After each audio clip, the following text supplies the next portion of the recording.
This man claims to have made one of the most remarkable breakthroughs in modern science. If he is right, then he has found a revolutionary new way to create a form of energy that could transform our world. It's called nuclear fusion. It would mean that you could take water to fuel your car. That would ensure that 10 billion people over the next 10,000 years would not have to worry about producing energy. But others accuse him of bad science and say his work threatens to bring back the ghost of one of science's most notorious episodes. It has blown up into one of the biggest scientific controversies of recent years. So tonight, Horizon will try to sort out the matter once and for all. If you can't reproduce it, it's not science. Unless somebody else can reproduce those data, it'll just sort of wither away.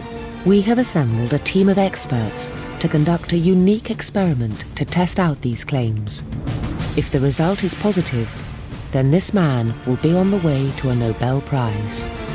And the dream of a shortcut to a world with unlimited cheap energy could finally be within reach. But if it fails, one of the great dreams of science will surely die.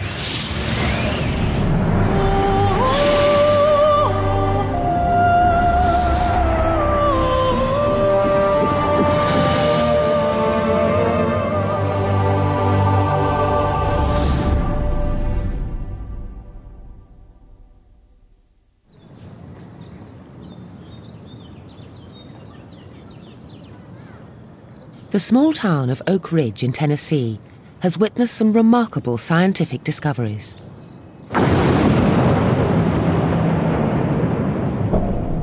The first atom bombs were developed here.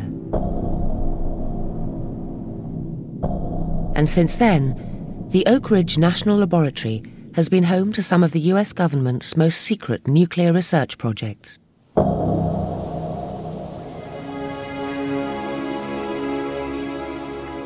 Now, one of its scientists, Russi Taliakan, claims to have found something that could be an even bigger breakthrough for mankind.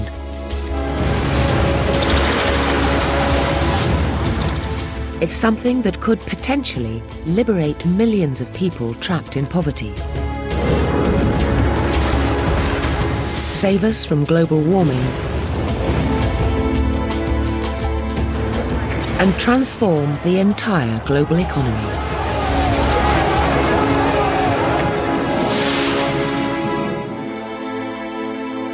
If you raise the standard of living and have people be able to stand up and I guess be counted as human beings rather than be treated like dirt, the world would be a much better place for everybody. That would be the crowning glory of my life if I can make it happen. But the claimed breakthrough has been condemned by many fellow scientists, and Russi Taliakan has faced a storm of criticism.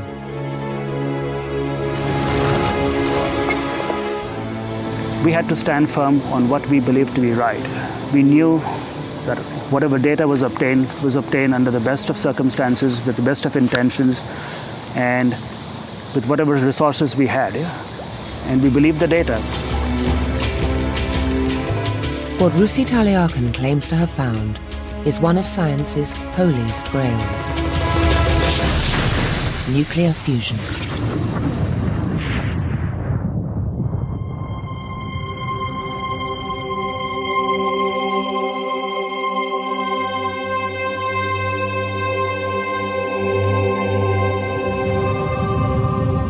Nuclear fusion is nature's atomic power. At the core of stars like our sun, conditions are so hot and so extreme that atoms of hydrogen are forced together until they fuse. This natural nuclear reaction gives off massive amounts of heat, light, and energy. And many scientists are convinced that fusion could provide cheap energy for mankind forever. Because here on Earth, exactly the right fuel needed for fusion is locked inside water, the stuff that covers most of our planet. So every river, every lake, every ocean is a potential source of energy.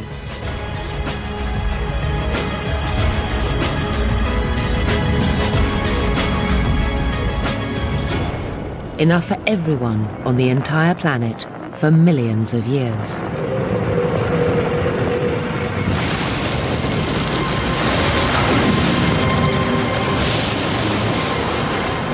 And to cap it all, nuclear fusion is clean. So it would spell an end to global warming. And unlike conventional nuclear power, there would be no nuclear waste. Not surprisingly, realizing this dream has been a goal of scientists for decades. Fusion is one of the great quests of science. It's one of the great things that we would like to be able to do, like finding a cure for cancer. And we've known for 50, 60 years that there's this unbelievable amounts of energy that we could get if we could just figure out how to do it. The key to releasing that energy was heat. Temperatures in the core of the Sun are an unimaginable 10 million degrees. And recreating those conditions here on Earth has been one of the most difficult scientific endeavours of all time. Nature does fusion. Nature does fusion in the center of the Sun. But if you wanted to do it on Earth, you've got to recreate some kind of condition like the center of the Sun. That's difficult.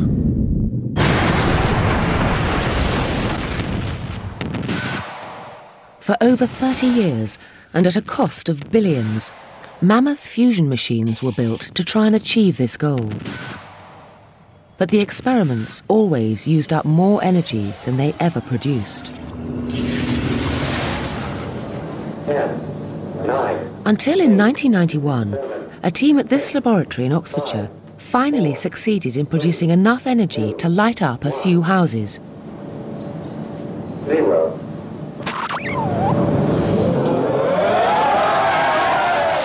But it lasted for just 1 second. A few years later, the same team were back at it. This time they produced enough energy to light up a small town for just 4 seconds.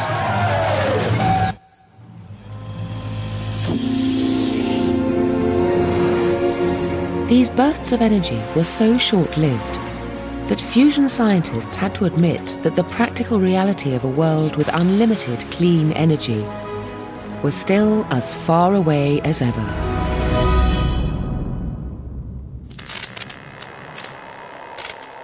But some scientists dreamt of an easier way to achieve nuclear fusion, a shortcut that would get mankind there quicker and cheaper. It was a dream that led to one of the most infamous scientific episodes of all time.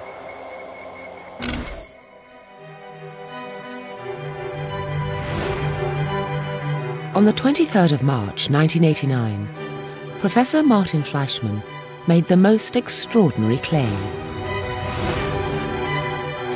That he and a colleague, Stanley Pons, had discovered a simple way of doing fusion that didn't seem to cost the Earth. It was called cold fusion. Well, the belief is that in order to create fusion, we have to slam two atoms together. Bang, we have to slam them together. And that has been the background to the attempts to create hot fusion. And what we were saying is, no. It may be that you can achieve fusion under much milder conditions. What they had done seemed truly revolutionary. They had taken a test tube of the fuel for fusion, a type of hydrogen called deuterium, passed a simple electric current through it, and made the atoms fuse together. Nuclear fusion seemed to be happening almost effortlessly in a test tube, and it caused a sensation. Two scientists are claiming a breakthrough in the production of energy by nuclear fusion, the same process that powers the sun. It's been a dream of scientists for decades. Dr. Pons is an instant celebrity here. Pons and Fleischmann became household names as the idea of a cheap solution to all of mankind's energy problems caught the world's imagination.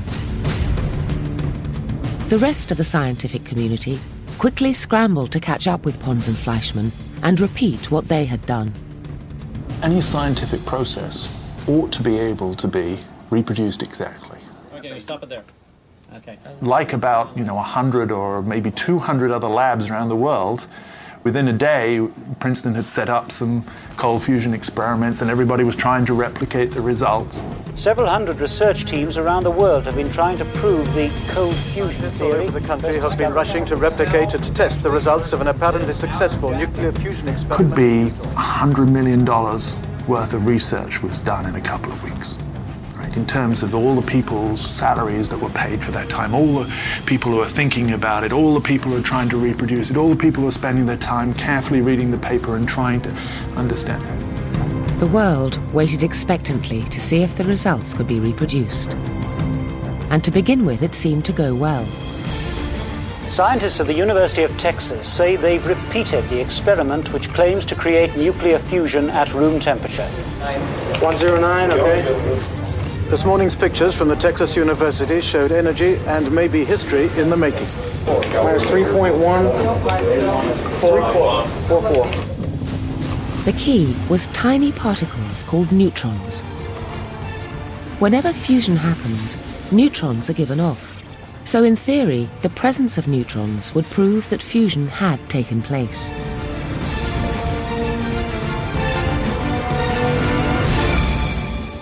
But there was a complication. On a small scale, neutron detection is notoriously difficult because just tiny amounts of neutrons are produced, and these can easily be confused with something else. Naturally occurring background neutrons produced by the sun and found all around us here on Earth. And as neutron readings were double-checked, the picture began to change. Britain's leading atomic scientists have poured cold water on the idea of cold fusion. British scientists who've carried out extensive tests say there's no evidence that it works.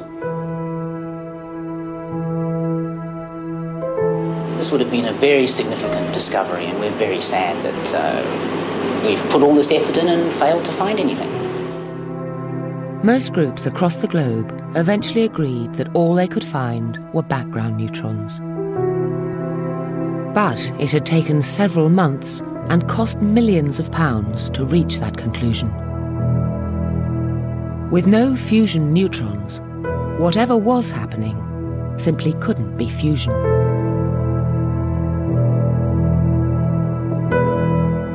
And so what had started as the biggest scientific breakthrough in the world turned into a scientific embarrassment of epic proportions. The two researchers who claim to have made the breakthrough have made no comment themselves.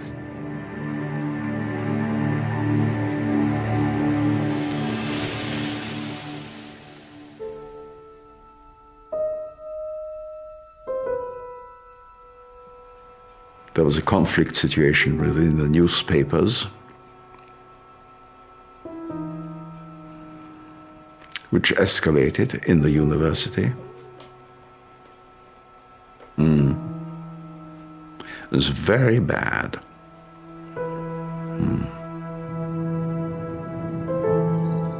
Now, even Professor Fleischmann acknowledges he made a mistake. It isn't fusion. It's not fusion in the narrow sense. It is not fusion.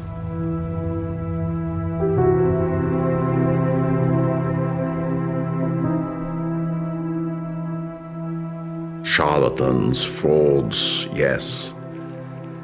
Well, they'll say whatever they want to say. Professor Fleischmann continued his work for a few years. But ever since March the 23rd, 1989, he has found it hard to get papers published in scientific journals. So you just squeezed out. Extruded. Scientifically extruded.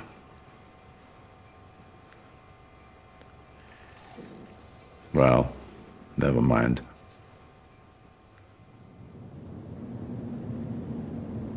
It seemed that the dream of a shortcut to nuclear fusion was dead.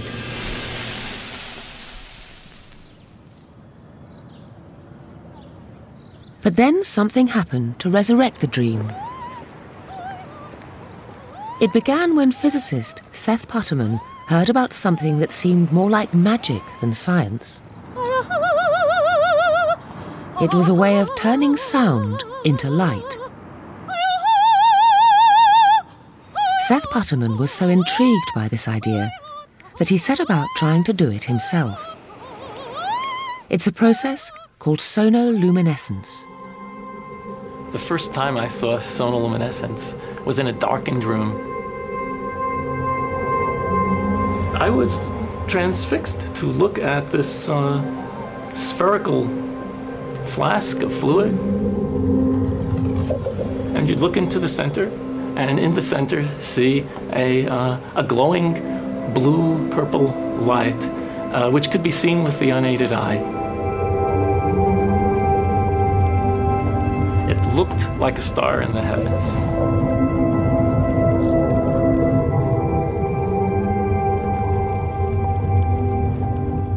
Seth Putterman called it the star in a jar, a tiny spot of bright light contained in a flask of liquid.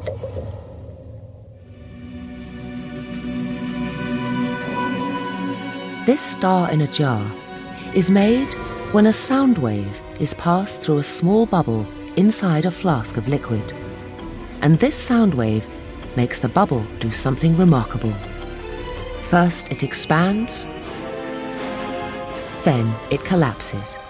And this collapse happens so violently that vapor molecules trapped inside the bubble slam together and heat up so much that the bubble gives off an incredible burst of heat and light, several thousand times a second, giving the appearance of a star.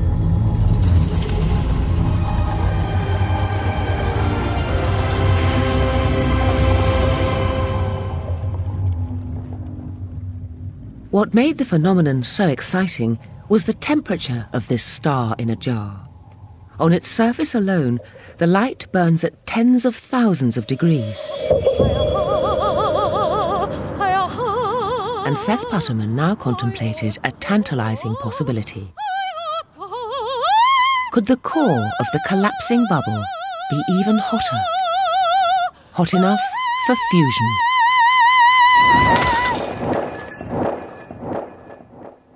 One of the mysteries of sonoluminescence is to determine exactly how hot the interior of the bubble gets. In the sun, the interior can be millions of degrees, hot enough to cause fusion. And the thought crossed my mind that perhaps inside the collapsing bubble, the interior of the bubble might also get hot enough to cause fusion.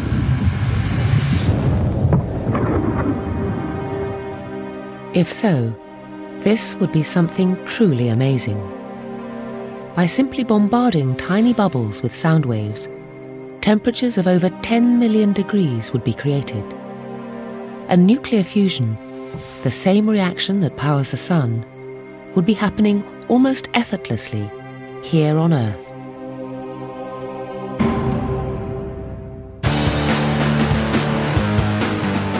One organization realized just what was at stake: the US government. They immediately started pouring money into research to investigate whether sonoluminescence could finally be the shortcut to nuclear fusion that scientists had been dreaming of. And across the USA, several groups set to work trying to achieve this remarkable goal.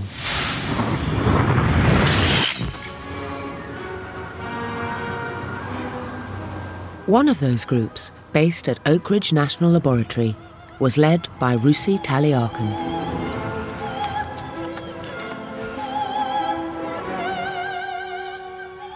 Late January 2001, late afternoon.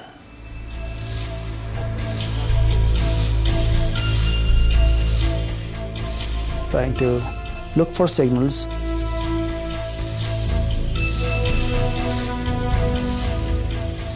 Now started pressing the button on our high-speed scope and just kept our fingers crossed and said, let's see what comes out.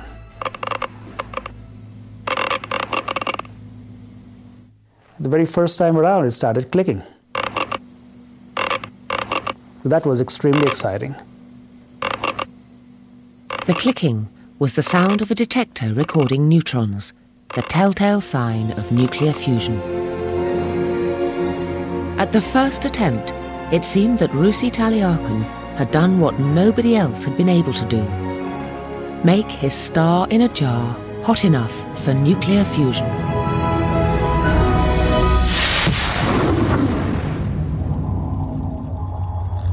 The key to his triumph was a brilliant idea.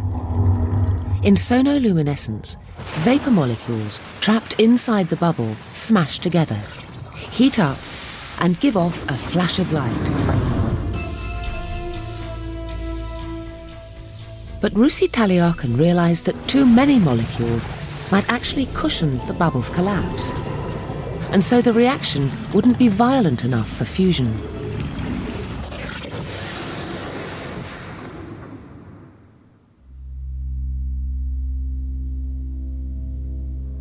So he started with smaller bubbles that contained fewer vapor molecules, which he thought would now be forced together with much more energy when the bubble collapsed, creating a much hotter core inside his star in a jar, a core that would finally be hot enough for fusion. And in January 2001, it worked, and he detected neutrons. Elated is not the right word. Ecstatic may not be the right word either. I mean, it was difficult to sleep soundly at night that day onwards. Russi Taliarkin knew that his breakthrough would be big news. But he also knew that cold fusion had been big news before it was comprehensively discredited. So over the next few months, he checked his results and confirmed them with other tests. He measured the neutrons again and again, but the results were always the same. And only then was he convinced about the scale of his discovery. Nuclear fusion is a major finding. Some people think that it may be worthy of a Nobel Prize. It would be nice if it were, but I don't keep dreaming about it. If it happens, so be it. And so the dream of a shortcut to nuclear fusion and the prospect of unlimited clean energy was alive again.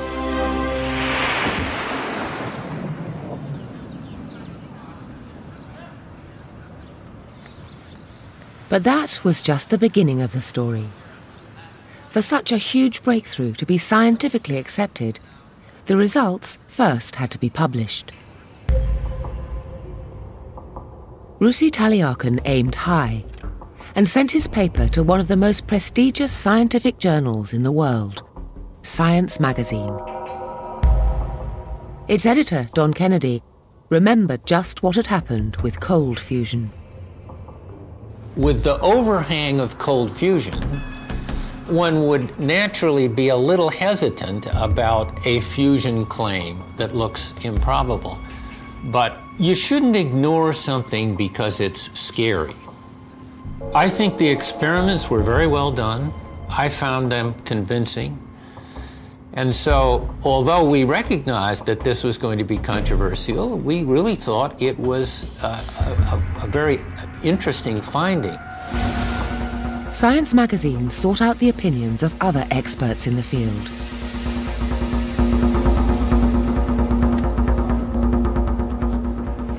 And although their comments were not all favourable, Don Kennedy decided that on balance, this remarkable paper was good enough to print. We felt really comfortable about going on with the paper, comfortable in the sense that it was solid work from a very good laboratory by good people, and it would have to then endure the test. So on the 8th of March 2002, Russi Talyakin received the endorsement of America's most prestigious scientific journal, and his fusion results were published in Science magazine. And immediately ran into a storm of criticism. The figures of substance that serious flaws had somehow been overlooked. Is that we're dealing with things in the article didn't seem quite right. Confusion found this paper unready for publication. Less than. Ultimately, many scientists felt the paper should never have been published at all. Claims require extraordinary proof. Fusion research is a heavily contested field, both because there are reputations to be made and because the amount of federal dollars spent on it is quite large, and people want their share of that research support. So don't ever expect this to be a peaceful domain in science. It's not going to be. The criticism focused on one crucial issue, the same issue that cold fusion had foundered on: neutron detection. The best way to check if fusion was happening was to detect neutrons, the tiny particles that are given off when atoms fuse together. But there was one major complicating factor. Russi Talyakin was also using neutrons in his experiment. The small bubbles that led to his breakthrough were created with a device called a pulse neutron generator, which fired out over 1 million neutrons a second. And sorting out these background neutrons from any created by a small fusion experiment, although possible, was no easy task. Some scientists suspected that Russi Talyakin's fusion neutrons could in fact be coming from his own neutron generator, bouncing around the room and then entering the neutron detector, where they were mistaken for evidence of fusion.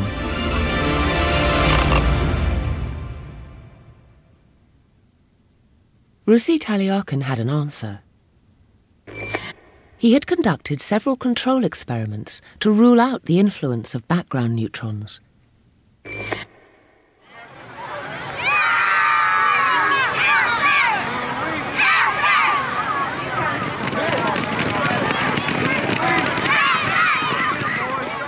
But even in Oak Ridge, there was a conflict over his work. The management of the laboratory was sufficiently concerned about Russi Talyakin's fusion claim to ask someone else to double-check it. And now we'll count for another 2 minutes and see how many we got. They called in Mike Saltmarsh, an expert neutron hunter with over 30 years' experience of neutron detection and fusion.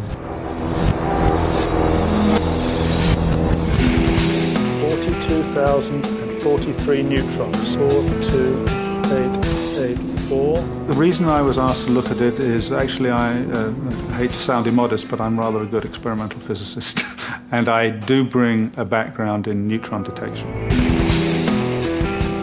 Mike Saltmarsh's task was to work out whether the neutrons detected could indeed be from fusion or were simply background neutrons from the neutron generator. There is always a background, some of it due to natural background radiation. In the case of this experiment, there was an additional enormous background from the neutron generator itself, which was producing 1 million neutrons a second that were going all over the place. And consequently, any neutron detector has to be able to sort out whether the neutrons it's seeing are from that or from something else. The way to do it was to run the experiment again in Russi Talyakin's laboratory, where Mike Saltmarsh could measure the neutron background, take it into account, and then concentrate on finding fusion neutrons over and above that. So he took a neutron detector, set it up, and after extensive testing, he found no evidence of fusion. If there had been fusion going on at the sort of rate that Taliakin's paper was claiming, we should have seen an enormous increase in the neutron detection. And we didn't.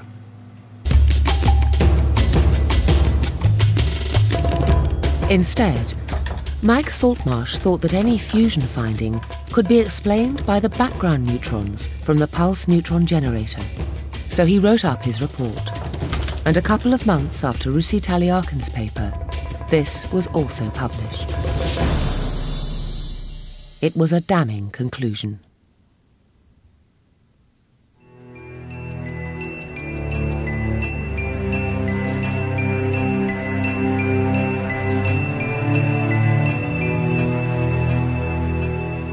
Russi Taliakin and his team disputed Mike Saltmarsh's conclusion. But for the next 2 years, there was a steady stream of criticism. There've been many a day that I come home dejected, desperate, but not until somebody really goes through trials and tribulations like of that type, being called all kinds of things, nasty things. It shakes your self-confidence and your value as a human being sometimes. Eventually, he decided to try again.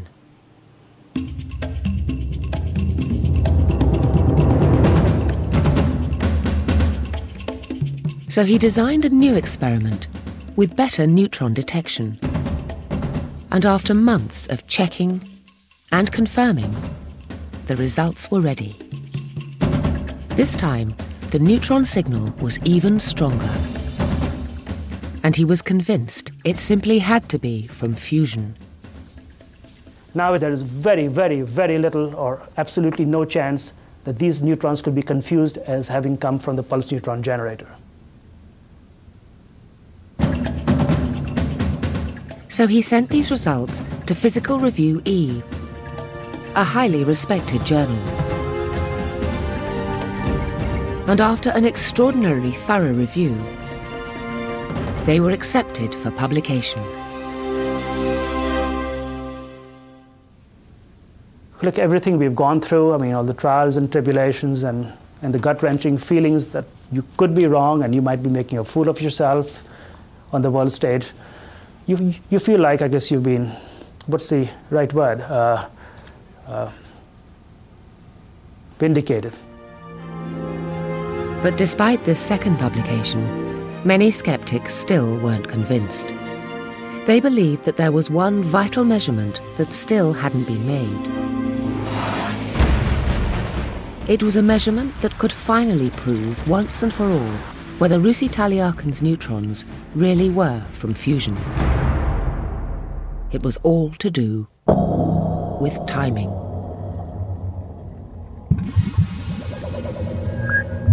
If fusion was taking place, neutrons should be recorded at the very moment the flash of light was given off. The flash of light would be recorded like this, and the neutron would be recorded at exactly the same time like this.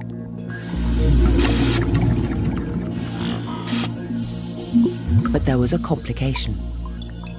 Sonoluminescence light flashes are incredibly fast. Each flash lasts just a nanosecond, 1/1000th of a second. And if fusion was happening, then any fusion neutrons should be produced at exactly the same billionth of a second.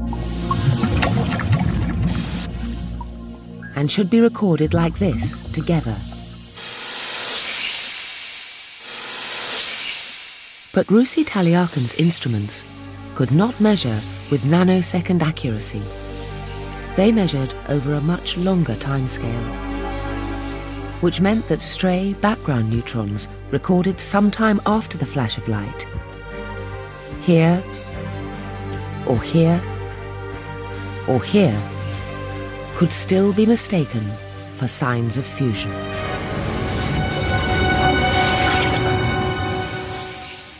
So to convince the skeptics that fusion really was happening, the burst of neutrons had to be recorded in the same billionth of a second. If not, they wouldn't be convinced that it really was fusion. Unfortunately, this particular measurement, which is within the capability of modern technology, has not been presented in either the first paper which appeared in Science magazine or in a follow-up paper. Russi Taliakin believes that he has repeatedly detected neutrons at the same time as flashes of light, and that he has already proven his claim beyond a doubt. My lab has been audited. My instruments have been audited, my books have been audited. The data speak for themselves. The data have to speak for themselves, and it's difficult. It's difficult to, I mean, how can I answer that I know absolutely 100% sure that it is what I think it is? I just have to look at the data, and the data have been looked at very carefully. In the history of publications, I probably will not be able to find one that has gone through this level of scrutiny. If you do, let me know.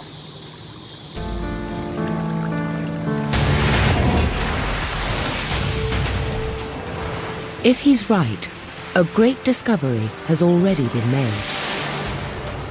But if he's wrong, his reputation could be severely damaged. The dream of a shortcut to nuclear fusion hangs in the balance.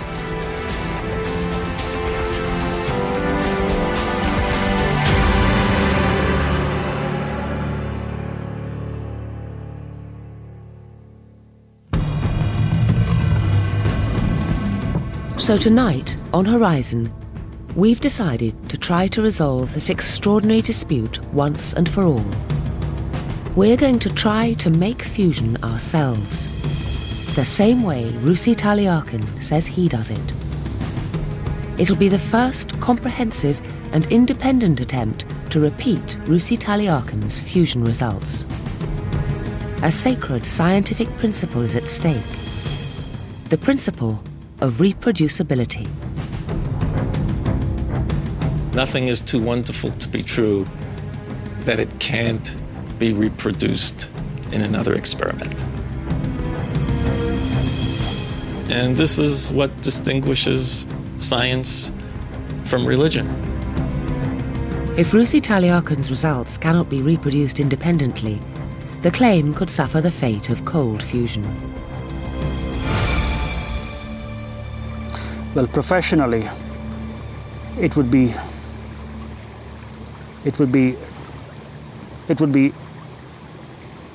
difficult to live with.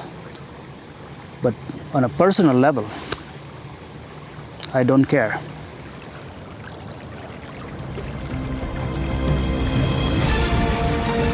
If we do get fusion, one of the holy grails of science may finally come within reach, and the Nobel Prize would surely follow.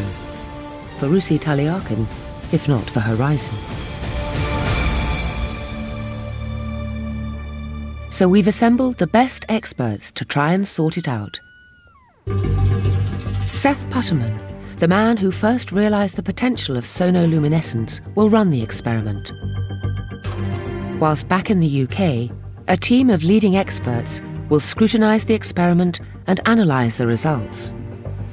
Professor Tim Mason from Coventry University, an expert in sonoluminescence.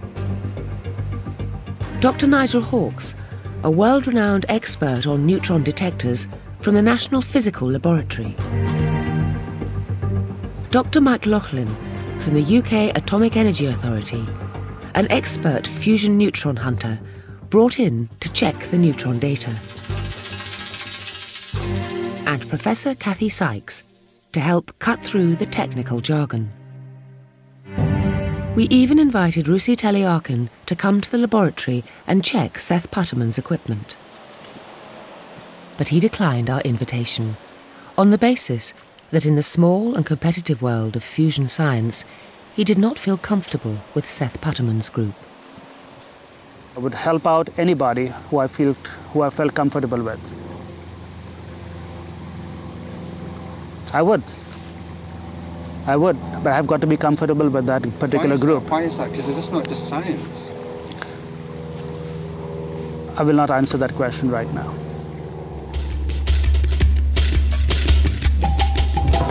So without Russi Taliakin's input to the experiment, our team had to follow his recipe for fusion from the published papers.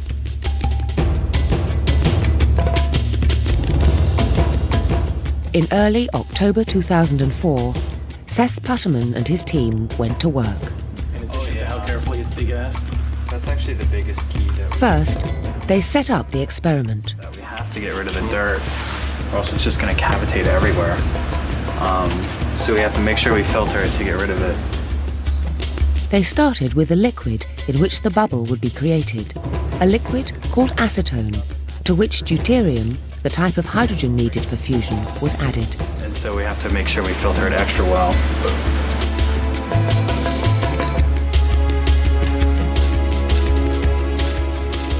It was treated to remove any excess gas that might prevent the bubbles getting hot. Now what comes across here? I don't understand. That this comes to here and then out somewhere? And that goes down to the trap there. And that's where Then came the neutron generator, the vital piece of equipment needed to make the bubbles. Russi Taliakin used 2 different types of neutron generator and got fusion both times. So our team made sure their generator matched one of those.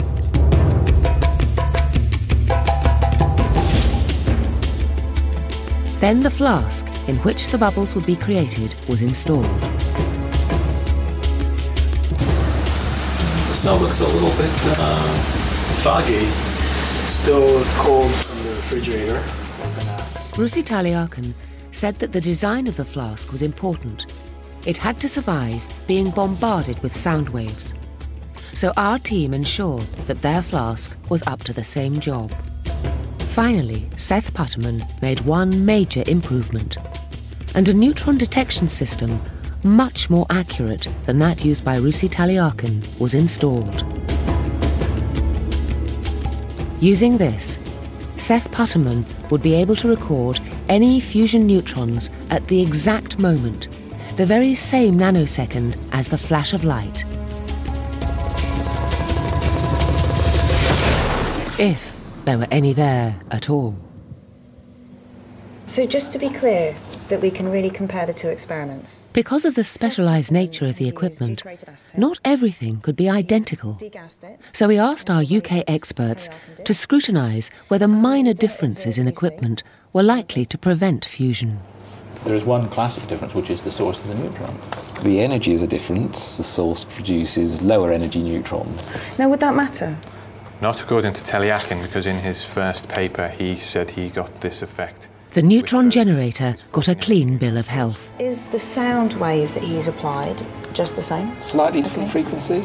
Yeah. Minor. I don't think minor. You don't think that would matter? No. Okay, so... And so, our experts were convinced that the recipe for fusion laid out in Russi Taliakin's published papers had been followed as closely as possible.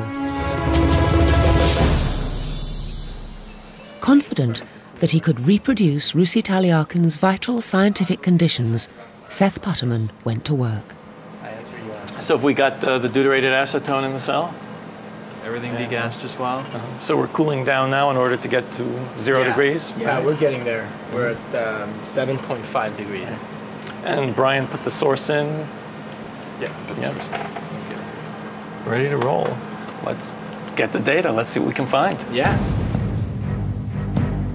On October the 7th, 2004, the test chamber was sealed. The sound waves started, and the experiment was underway. In 2 6-hour runs, spread over 3 days, sound waves bombarded bubbles inside the flask. And the neutron detector did its work, searching for neutrons in the same nanosecond as flashes of light. To give the experiment the best chance of success, Data from 4,000 bubbles was painstakingly recorded.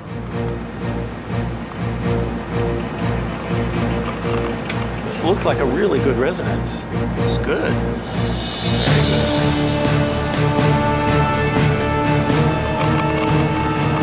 That's really good.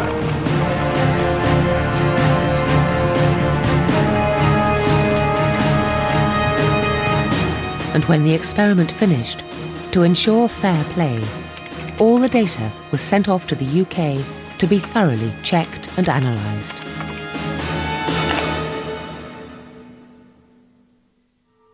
So let's try summarise the different results that we got from... A few weeks later, our team came together to discuss the we'd results. expect them both to see were the bubbles. Are the bubbles reasonably similar, or can we say there are a few differences?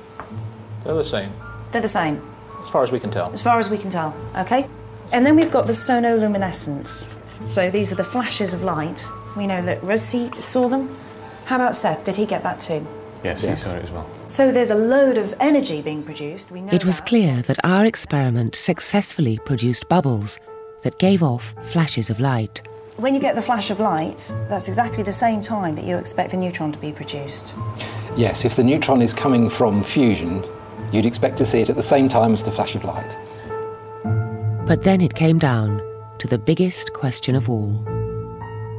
Just how many neutrons did Seth Putterman record in his neutron detectors in the exact same billionth of a second as flashes of light? And how about Seth?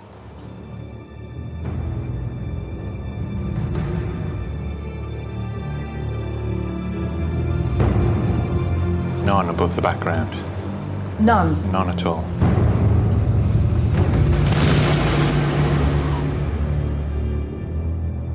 Our experiment failed to find any evidence of fusion.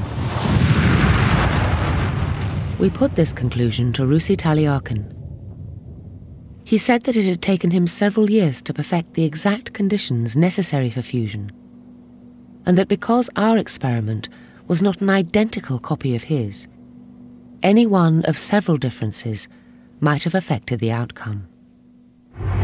Nevertheless, we followed his fusion recipe as closely as possible, on the principle that if the key scientific conditions are reproduced, the results should be too. But we found nothing. It is possible that other scientists may succeed in reproducing Russi Talyakin's results. But for now, all we can say is that the dream of a shortcut to unlimited, clean energy forever must remain just that, a dream.